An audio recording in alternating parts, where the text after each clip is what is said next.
भिवंडी तालुक्यातील ओवळी ग्रामपंचायत हद्दीत भंगाराच्या गोदामाला भीषण आग लागल्याची घटना घडली। या आगीत 15 ते 20 गोदाम जळून खाक झाले आहेत। या आगीत जवळच उभ्या असलेल्या 4 चाकी गाड्याही जळून खाक झाल्या आहेत। त्याचबरोबर पाण्याची कमतरता असल्याने या आगीवर अद्यापही नियंत्रण मिळालेलं नाहीये। याचा आढावा घेतला आमचे प्रतिनिधी अनिल वर्माने।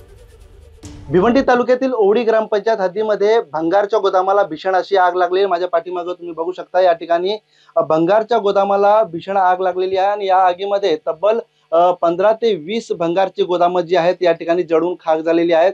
आपण बघू शकतो 1 ते 1.5 एकरामध्ये ही संपूर्ण भंगारची गोदाम होती आणि या भंगारच्या गोदामामध्ये मोठ्या प्रमाणात लाकडी प्लाय असेल किंवा कागदाचे पुठ्ठे असतील, प्लास्टिक वस्तू असतील, काचेच्या बाटल्या असतील, मोठ्या प्रमाणात या ठिकाणी होत्या, साठवणूक करून ठेवण्यात आल्या होत्या आणि त्यांच्यामध्ये ही आग लागलेली आहे। विशेषतः एका गोदामाला लागलेली आग पसरत ही संपूर्ण गोदामं या ठिकाणी जळून खाक झालेली आहेत आणि विशेषतः या आगीवरती नियंत्रण मिळवण्यासाठी अग्निशमन दलाच्या ज्या एक गाडी आहे भिवंडीची ती या ठिकाणी दाखल झालेली होती आणि आगीवरती नियंत्रण मिळवण्यासाठी पाण्याची कमतरता या ठिकाणी मोठ्या प्रमाणात भासत होती आणि ती या ठिकाणी कुठेतरी अडचण निर्माण होते ती आगीवरती नियंत्रण मिळवण्यासाठी।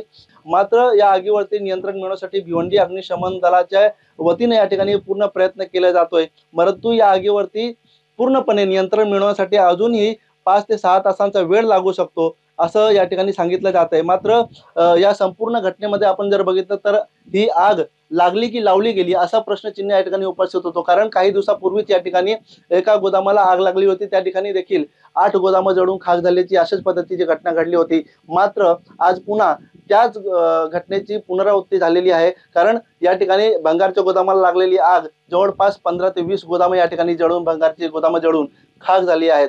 मात्र या घटनेमध्ये कोणतीही प्रकारची जीवितहानी झाली नसून आग कोणत्या कारणाने लागलं हे अजूनही अस्पष्ट आहे। अनिल वर्मा, एबीपी माझा, भिवंडी। एबीपी माझा, उघडा डोळे बघा नीट।